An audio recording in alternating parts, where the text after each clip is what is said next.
Welcome to Flipping the Table. Today, Michael talks with Josh and Rebecca Tickell, the husband and wife producers and directors of the new film Common Ground, which is currently screening in theaters across the nation. Their conversation focuses on the opportunity regenerative agriculture offers to those who produce our food, something critical today in a world where farmers and ranchers are stressed by immense economic, ecological, and societal challenges. The film features farmers, ranchers, scientists, policymakers, and some of the biggest names in film and television, all of whom want to see our farmers and ranchers thrive, our kids and families be healthy, and our nation remain strong, vibrant, and a leader in meeting the challenge of climate change. Enjoy the show. Those listening to this podcast know I've been focused for most of the year on what is called regenerative agriculture. We've tried to define it because it is quickly replacing the terms organic and sustainable in the nation's popular discourse. My guests today, Josh and Rebecca Tickell, give us the best definition I've yet seen, along with much more, in their new feature documentary film, Common Ground.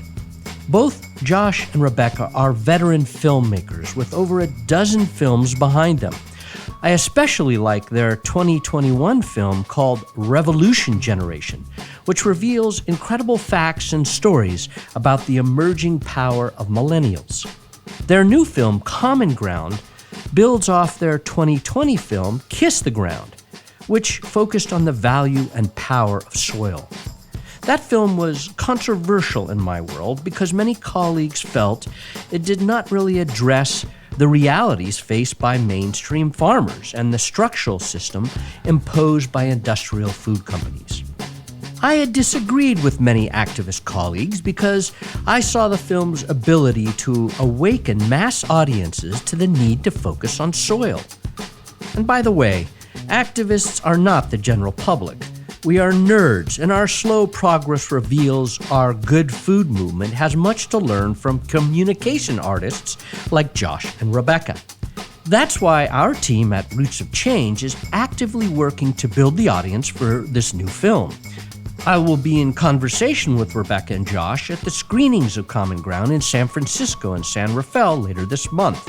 Check out our website for dates and times, and please bring your friends. Common Ground is very different than Kiss the Ground because it puts the focus on the larger system and the farmers and ranchers who have been demonstrating the financial success that comes with using regenerative practices. The film also reveals how the current dominant industrial system victimizes our farmers and ranchers, rural communities, and everyone's health in the name of stakeholder profit, which is extracted from rural communities. Before we begin, I will say that I hope any farmers and ranchers who are listening will hang in to the end. Some of the comments at the front end might cause discomfort because they are critical of agriculture. But please wait and see how our conversation develops. I trust you will come to appreciate why the film is called Common Ground. So enough said. Let's hear from Rebecca and Josh.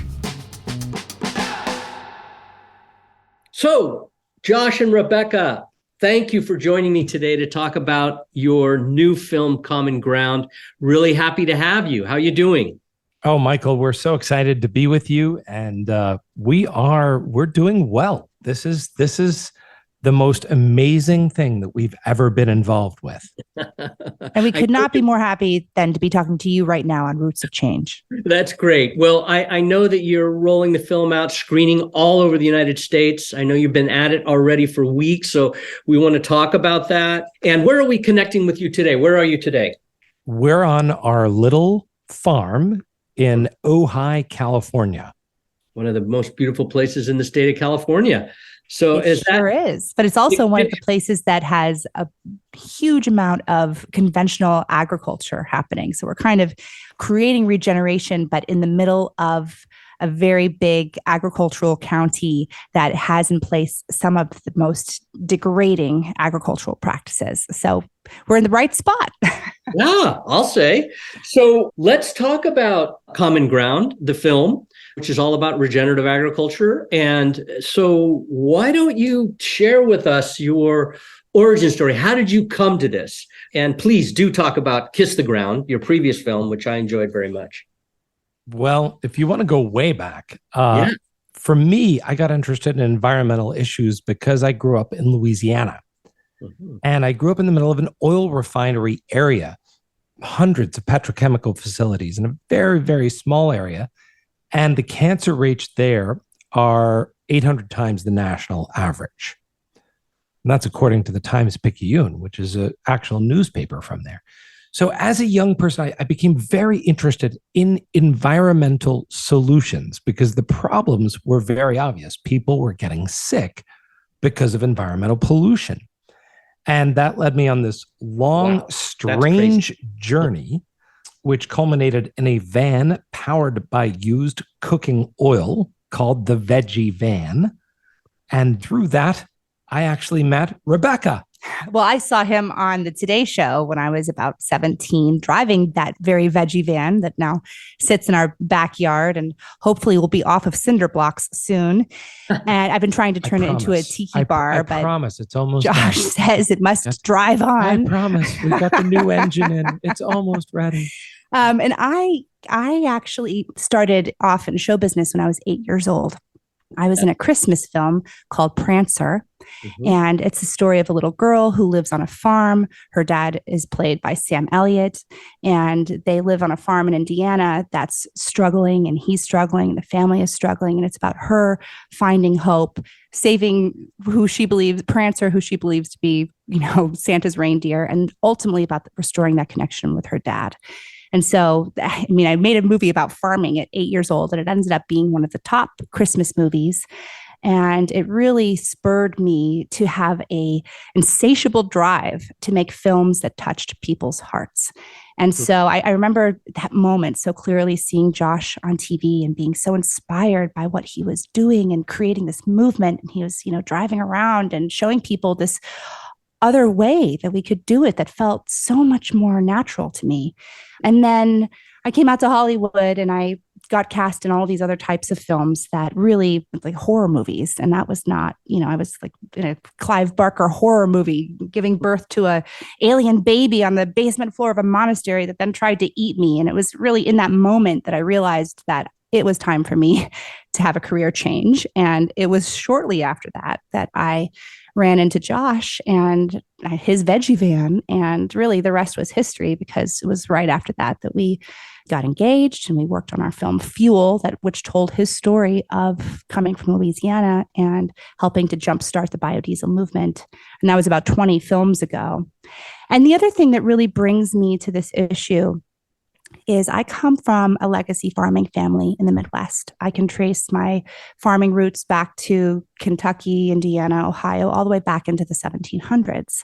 And so my family, my dad used to stand in vats of DDT and 2,4-D all the way up to his shoulders. And all of my aunts and uncles have paid the price for being exposed to these chemicals every single day on the farm growing up. And I have witnessed firsthand the cost that farming families pay for this way of agriculture that's not just degrading the land. It's not just disconnecting food from its ability to be nutritious. And it's not just destabilizing the climate because of desertification. It is forcing farmers who've been doing this for generations and generations to go bust. And so, this journey with my dad, having been a conventional farmer, and then him for the first time ever after Kiss the Ground came out and these long conversations, he started growing organic vegetables for the first time. And so it's a miracle. It's a part of that relationship with him. He and I have very different views, but we were able to find that common ground. And it was amazing. And that was part of what shaped us telling the story in the way that we do, that really does prop up the farmer as a hero. Because in America, we have this idea of the American farmer as being this celebrated thing. But in reality, our system treats farmers like debt serfs, and we're all paying the price for that. Yeah, that's really interesting. I'm right now reading Wendell Berry's newest book called The Need to Be Whole, which is bringing up a lot of the same points that you brought up about what we have done to farmers in this country and what we've done, our thoughts about labor. I mean, all kinds of things. And it is it's one of the great tragedies that doesn't get discussed enough. So I'm really, really happy to hear how that's part of your message. There's a different way for us to think of and treat our farmers. So that's fantastic. So let's get into the film then. I mean, well, actually, why don't you talk a little bit about Kiss the Ground too? Because I know that was the precursor film, let's say the Act One, so to speak. Yeah. I mean, Kiss the Ground, it took us 7 years to make. Even though it came out in the middle of COVID, somehow it managed to really break through and reach that tipping point and help bring the concept of regeneration into the mainstream. So for a lot of people, watching Common Ground or hearing about Common Ground, that was their first time learning that we can actually draw down carbon and put it into soil. And by the way, it makes the soil healthy and all of the benefits when we start taking care of soil. And so that really covered that very basic concept in a way and introduced it to the world. I think it was Modern Farmer said it put regeneration on the map. I mean, obviously regeneration has been practiced by Indigenous people for a long time, but Kiss the Ground really helped reach people today and farmers today and showing them that there is an alternative to conventional agriculture. Mm-hmm. I think for us, Kiss the Ground was a remarkable surprise. Part of what happened with the film, of course, is we were going to premiere at the Tribeca Film Festival in New York with all these celebrities. It was going to be amazing. And that was, January of 2020. And then came February, and then March happened. And, by February, there were people who were talking about this virus. And we were like, well, they're not going to shut down New York over a virus. Well, little did we know, right? So the world changed so radically during that period of time. People were stuck at home for a long period of time, for the most part. And when you're done watching Tiger King, what do? Right? So there was this film that was making the rounds with Woody Harrelson as a narrator, and it just blew up. It went viral. And it was an interesting combination of things. We'd made up to that point 17, 18 environmental films, all with varying degrees of success. They'd screened in the White House. We'd been shortlisted for an Oscar, all this stuff, right? But in terms of kind of mass consciousness, hadn't really hit that moment. But during COVID, people were stuck at home. A lot of people were sick, and they were asking questions like, why are we sick as a society? Why does 7 out of 10 Americans have a chronic disease related to nutrition? Well, if you got a chronic disease related to nutrition, whatever it is, whether it's insulin related issue, you've got diabetes, right? Or you've got childhood diabetes, which is on the rise. The natural question is, what does it have to do with our food? What is it in the food that has changed? And if you ask that, the next question is, where does the food come from? And what's changed about that? And you end up at soil, of course. And so millions of Americans were suddenly asking the same question at the same time. And those that had a lot of time on their hands, which was most of them, and had an internet connection and were looking for stuff to watch, stumbled upon Kiss the Ground.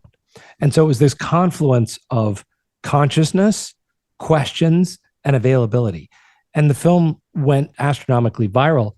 Of course, after COVID, the USDA reached out and they said, listen, can we have permission for your film to be screened to our employees?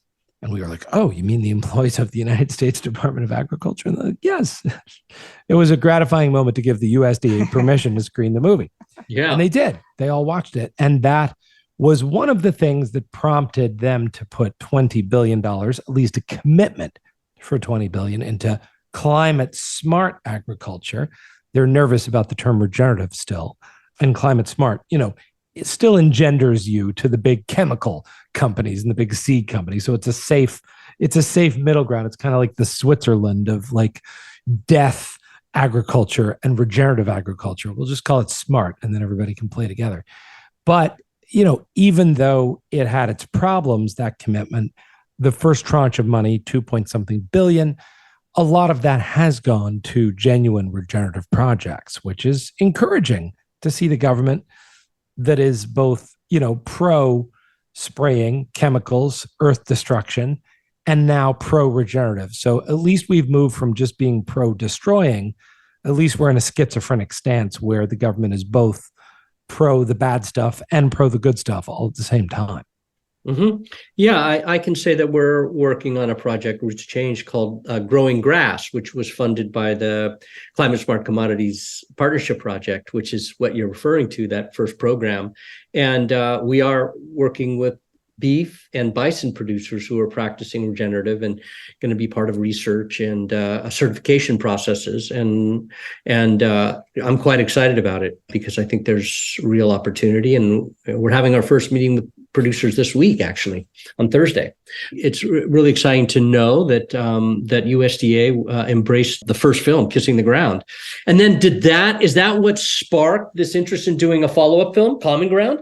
Well, with Kiss the Ground, yeah, we had a lot of influence, and there was a huge team. The film took 7 years to make. At one point, because the concept of regeneration or regenerative agriculture, or the idea that it could draw down carbon, the scientific community hadn't really come to a consensus around it at that point. It was all kind of coming together.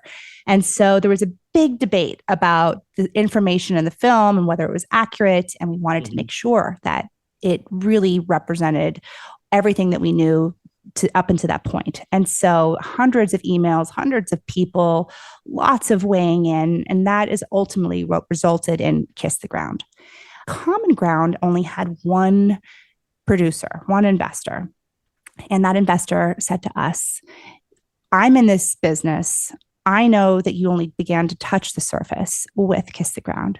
We want you to tell any story that you want to tell, and the whole story, unfiltered. And so what came out of that is Common Ground. It took us 2.5 years to make. And it really does it just goes right to the jugular of what's not working in our current food system. We kind of pull back the curtain and we take a really hard look at what are the different forces at play that are preventing this movement from really moving forward at the pace that we need for it to stabilize the climate in time and course correct. And so ultimately, that's what Common Ground is. It is a unfiltered, uncensored, deep investigative journalistic film that shows exactly the levers of power that are keeping this from becoming mainstream and also keeping farmers from being able to be freed up to make the transition. And that's what we have in Common Ground. And since we've started premiering it, we have definitely gotten some pushback to censor the film. And we've been asked, can we remove Monsanto from the movie? We've been asked, can we remove the section on fake meat and ultra-processed food from the film? And we're being asked this by people who have a lot of power to make this film available to a lot of people.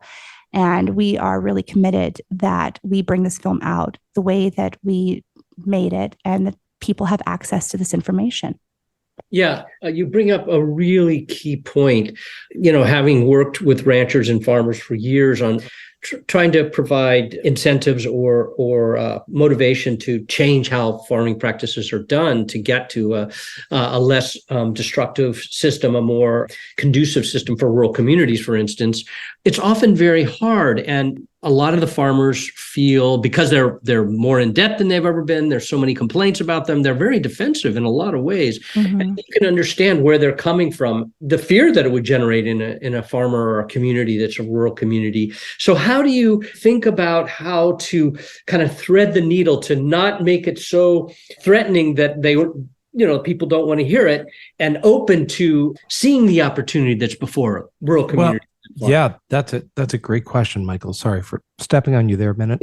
Part of doing that is just telling the truth. There have been so many documentaries about food, so many documentaries about the environment, and for the most part, they're pretty depressing. I gotta say, and look, we need some wake up calls around these issues, but very few of those documentaries actually talk to farmers. Very few of them go and spend time on farms and really get into the world of what's going on with farm families. Mm-hmm. And that is fascinating because, listen, even though we have a food-centric audience, we've got a soil-centric audience that's probably listening to this podcast, for the most part, the majority of media that's produced is coastal. It's either produced on the west or the east coast. Mm-hmm. And our perception of America is relative to the media we watch, right? And the media we watch doesn't have the perspective of a huge portion of the country that lives in the middle of the country, mm-hmm. in which, yes, there may only be 2 million registered farmers in the US that we would consider to be quote unquote real farmers. But for every farmer, there's a banker that's dealing with the loans. There's a family, there's schools, there's nurses, there's hospitals, seed distributors, and so on and so on. And so, so the multiplier effect of one person who quote unquote farms is probably in the range of 50 to 100 people. Yep. Easy. Well, now you're talking about a tremendous quantity of the country that's unrepresented or underrepresented in media. And part of what we wanted to do with Common Ground was tell the truth about where farming is at and where farmers are at today. And we deal with hard subjects. We deal with debt, we deal with suicide, and we deal with cancer in family farms. And then we tell the truth about what is working with regenerative farms. And we show Rick Clark. And Rick, what was great about Rick, we filmed a lot of regenerative farmers and their stories are all good, but you don't have that much time in a film. You're 100 minutes, you're in, you're out. Right. We wanted a farmer who was not afraid to talk about money because, people are proud. We don't like to talk about our bank accounts. That's kind of, that's sensitive territory. But Rick was bold and he was brave enough to say, look, here's how much I'm spending. Here's how much I'm making. Here are the real numbers. Come look at my books. I'm an open book.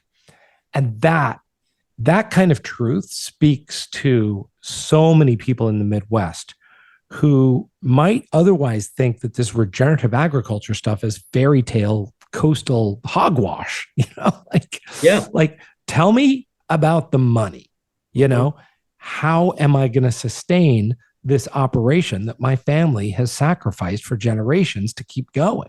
Mm-hmm. And that truth has never been told in a film. It's never been, exposed that so much of the $100, $200, $300, $400, sometimes $500 an acre that people are paying, it's unnecessary. It's money that's poorly spent because the soil doesn't need that stuff.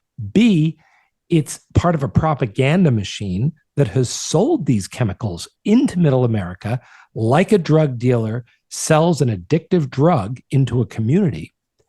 And C, when you really boil it down, that is money that is tearing out of Middle America. You're literally ripping the money out of the middle of the country.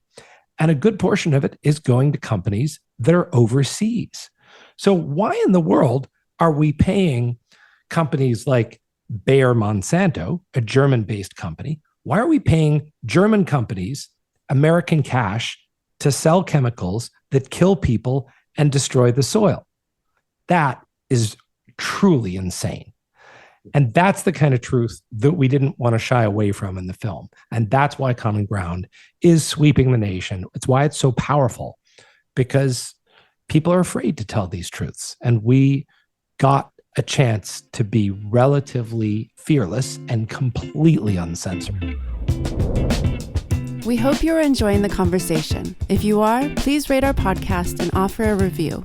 Your voice will help us grow our listener base, which helps us sustain the funding to share these conversations with the people and organizations shaping a more just and regenerative future. A future in which the food and farm businesses are helping to solve the largest challenges of our time.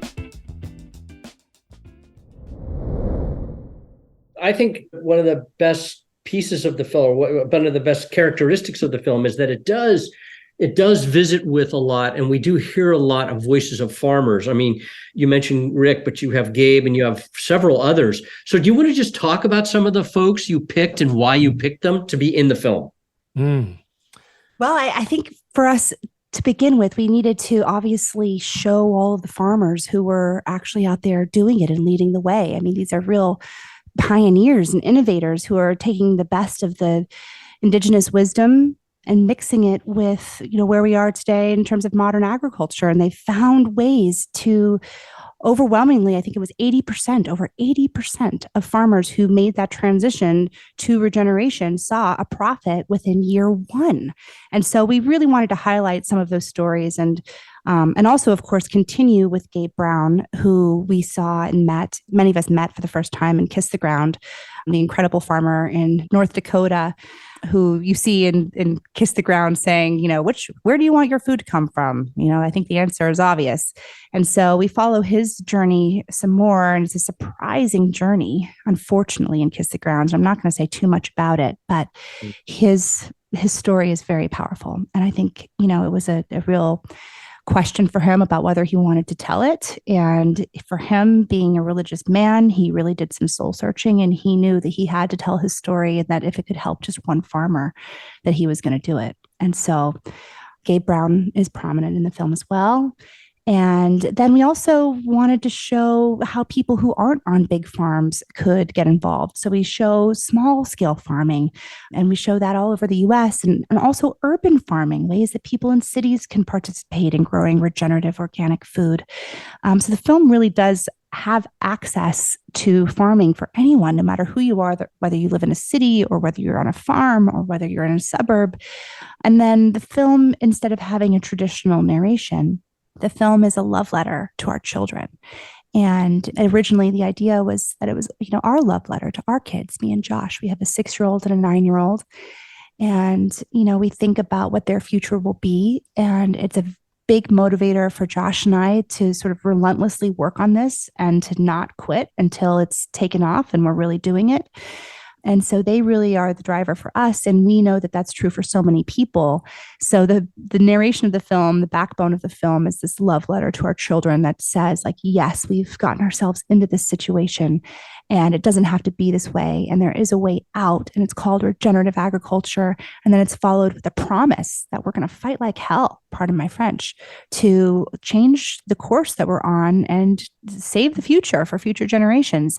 And we were so lucky to be able to get Jason Momoa, Laura Dern, Donald Glover, Woody Harrelson, Rosario Dawson, Ian Somerhalder, who are all parents. They're all big celebrities, and they're also parents. And so they wanted to participate in writing this love letter to their kids and to lend their voice so that we could reach outside the farming community, outside the sort of traditional people that would listen to us. We really want this film to be for everybody, for anybody who eats, for anybody that's a parent, for anybody that cares about the future of humanity on Earth. And they do a great job at being the ambassadors of that for us. Yeah, I thought that was another very interesting and powerful characteristic of the film, the fact that you had two types of characters. You had, as you're mentioning, this long list of celebrities, film actors who will appeal to the urban centers and folks who aren't in the agricultural world. But then you had the voices of the actual farmers who are in the midst of it or have experienced things. The piece about suicide, which was really powerful. The wife, that was really powerful. And then the other piece that I wanted to get to, and I think Let me just say something real quick about Amber Dykeshorn, who we film. She's a real advocate for letting people know about farmer suicide. Her family went through it.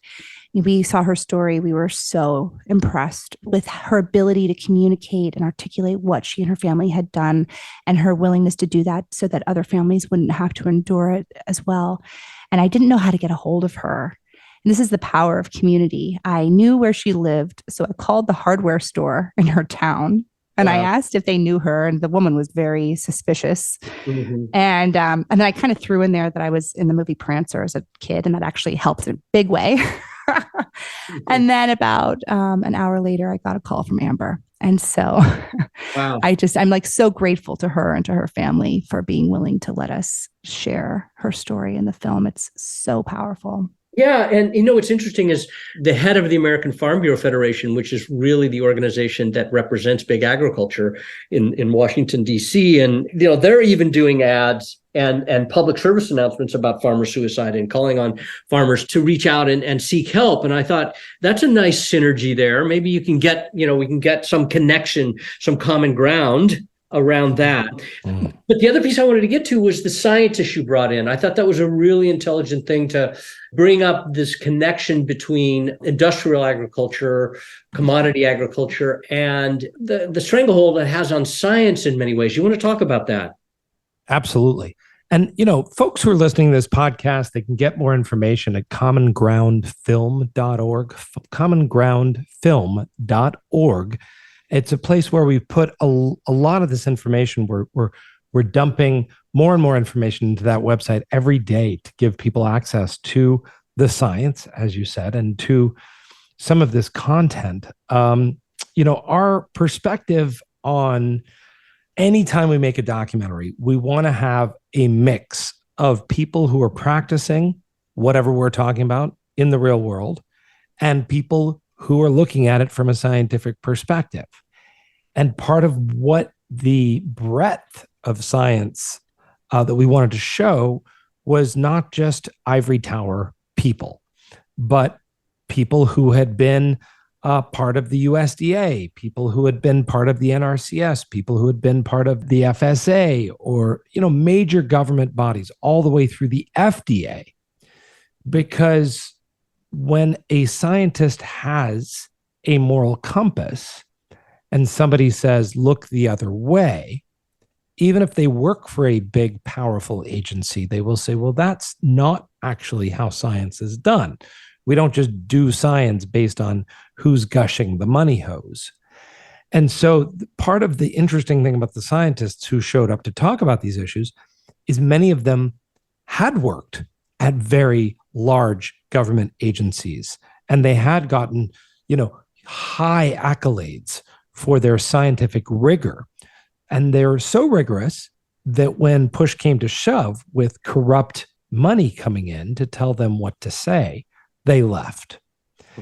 And that was an interesting trend that we found in the film as we interviewed people. Oh, you've got to talk to this person because they actually, people in actual government agencies couldn't talk to us for the most part, but they would refer us to colleagues who had left and therefore they could talk.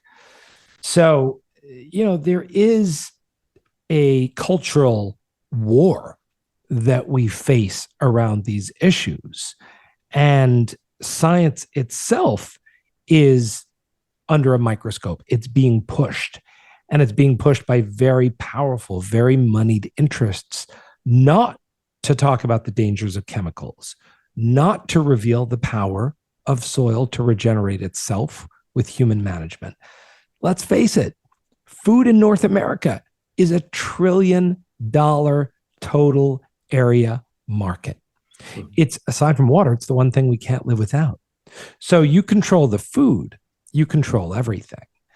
And in a way, Common Ground shows, listen, that is totally antithetical to our rights as human beings, our rights as Americans, our rights as just creatures of the earth. Like, the earth produces food in a compatible way with our biology. For somebody to take that and control it and sequester it and shove it full of chemicals and then feed it back to us, especially our children, I think that's immoral. And for scientists to stand up for science and just say, look, I'm not going to do the wrong thing, and I'm going to speak the truth about what I've scientifically seen over the course of 10, 20, 30, 40, 50 years. Some of these people have been doing this for a long time. I think that's bravery and courageous. And that's what those scientists in this film did. Mm-hmm. Yeah, it was quite compelling. It's a very interesting mix of characters, people, voices, perspectives. And going back to my earlier question about trying to thread this needle, we're living in this super polarized moment where right and left, coasts and center, Democrats, Republicans are all, in this incredible conflict. And look what's happening in the world. You have the Ukraine, now you have Israel, threats in South China Sea. This is all context for trying to get messages out, trying to change the way people think about the world. Do you worry about the challenge of adding to the polarization? Is that a concern? We have to tell the truth, and we also have to figure out how to open minds. I mean, what are your sense of that? I mean, I keep coming back to this because I'm in the middle of it myself, working with people from all sides of this and trying to get past this impediments and the defensiveness and the view that my view is the right view. Well, one of the things that we like to say is common ground is omnipartisan. We welcome people from different ideologies. We welcome people from different walks of life. We welcome people who have a different perspective on religion and all of the things that make us different as Americans, make us strong as a country. And the same with our planet. All of the things that make us different as people make us strong as a species. Nature needs biodiversity to flourish. As humans, we need diversity to exist. That's how we share and collaborate and create new ideas and make new things. Common ground speaks to the one thing that we all share, no matter where we come from or what we think. Literally, we are all connected to the surface of the planet. We have not devised a way to live without it. That is where our food comes from. And so, it is in some ways encompassing of everyone, and it's indifferent of all of those differences, because when you embrace the idea that you're going to turn into dirt one day, we're all going to die. What's left is whatever we convey to the next generation. The most powerful, most valuable, most important thing that we can do is safeguard the soil. And I think everyone on earth can get behind that. It's a real, absolute, universal message. Mm-hmm. In the film, there's a whole sequence with a farmer who's elderly, and he's driving his tractor, and then he goes to the bank and he takes out a loan, and then he goes to the grain mill and he buys a bunch of chemicals and grains, and you can just really see on his face and on his old hands, the wear and tear of farming. That's my dad. And the actual person in the film is her father. He's my actual dad. That's who we filmed for that sequence. Yeah. Wow, beautiful. Also, where we live here in Ojai, surrounded by massive farms that are exporting crops that are grown conventionally. And the conversations we're having there, I mean, we're really seeing where, I'll speak for myself, I've seen where I've been limited in my ability to communicate this. And like you said, that can put people on the defense right away. Mm-hmm. And one of the things I've learned is, to lead with the things that I know are important to them. So like, I know my dad, I know he doesn't want to be on a subsidy, that goes against his whole worldview.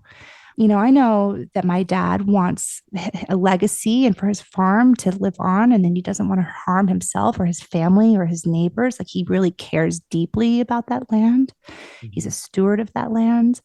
And I think the other thing that really, really resonates with farmers who are facing all these pressures is a way out. There's profit. And it's not just me saying that. This is backed by farmers just like him who have done it and taken the risk and are now reaping the benefits of that. And so, for me, it's been about learning to ask questions and then pointing to profit. I mean, when you watch Common Ground, the first thing that we dive right into is the profit, because that's really interesting. That's a way for farmers to thrive, and that's what they want. And we're all committed to that. And so that's why we put, Gabe on the poster with the cape. If you see the poster for Common Ground, it's Gabe Brown wearing this cape, and he's looking away from the degenerated field and towards the future, towards the regenerated field. And I think that that's something that every farmer, no matter what their political view, no matter if they have a noisy daughter that thinks that they know more about farming than them or not, it's something that they can relate to and will be interested in. And, my dad, he never came back to me and was like, "You're right." Like, that conversation didn't happen. Even in the conversations, it wasn't like, there was no acknowledgement that what we were saying might be true. It was in the results. It was in the fact that he started sending me pictures of his organic produce. That was how I knew. And so I don't think we're always going to get the response when we start these conversations that we think we'll have. I've been surprised over and over and over and over again. Often if I lead with the science, I'm immediately shut down. So I think if we can speak to people around the things that they're interested in, the legacy of their farm, the health and well-being of their families, and ultimately to the profit that is available from making that transition, that's how we have these conversations. That's how we all find our common ground. I really appreciate both of your statements here about this challenge that we face of bridging the divide in the country around the way we view the world. I think that both of your responses were spot on, and I hope we'll touch people and their hearts. It touched me. I was touched by both of your statements, and because I do feel like there is a longing for a lot of people I'm meeting from different sides. They want to get past that, but no one knows how to do it. And I think that what you're bringing up is right. I mean, we need to touch hearts. And what is that about? What we share in common, the earth, the soil, totally true, the surface of the planet, and the need for this mixing of diverse, either biology or human thinking and human beings, and then our connections to our legacies and the practical need to keep a farm financially viable in this day and age. It is not easy. And particularly for mid-size and small farmers, but even the larger ones now, it's really an incredible challenge. So well done. I'm totally committed to trying to figure out ways to have people see this film who may live in far off places. So you mentioned the website, Josh, where people can go, commonground.org. And commongroundfilm.org. Commongroundfilm.org. Yep. Sorry. Yep. Commongroundfilm.org. But also, one thought I have, I was mentioning earlier that I was up in Siskiyou County over the weekend, one of the most rural places in the state of California. They're not going to be able to see the film in a theater probably up there. Are there ways that people can host like viewings in community centers, at the Farm Bureau meeting? I mean, what are your thoughts on how we're going to get this out and maybe frame conversation so that we can get past the polarization into deeper conversation? Yes, definitely. First thing for people to understand is we are booking locations across the country as fast as the team can work. And right now there are 50 bookings. There's probably another 50 or so real viable bookings on the books. We'll get to 200 very quickly.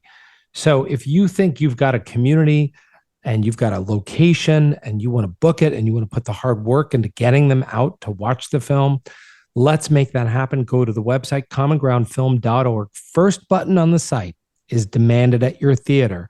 You fill out that form and you go straight into the team's email. Everybody's going to look at that and begin to work on that. So commongroundfilm.org, fill out the form. And listen, we wish we could put it on a streaming platform tomorrow. But unfortunately, there's two impediments to us right now. The streamers want us to censor this film. So we have a hashtag, don't censor Common Ground. Yeah. And the second thing is there's a strike. So even if we had a deal, even if we wanted to make that deal, we can't do that with the actors' strike happening. So we have to band together as communities to put this film into barns, churches, gymnasiums, farm fields. We have a film on the farm program that we're doing. As I said, you can get a crowd of people there, a real decent crowd. We're going to work with you to get this to happen. And we've got bookings throughout Canada.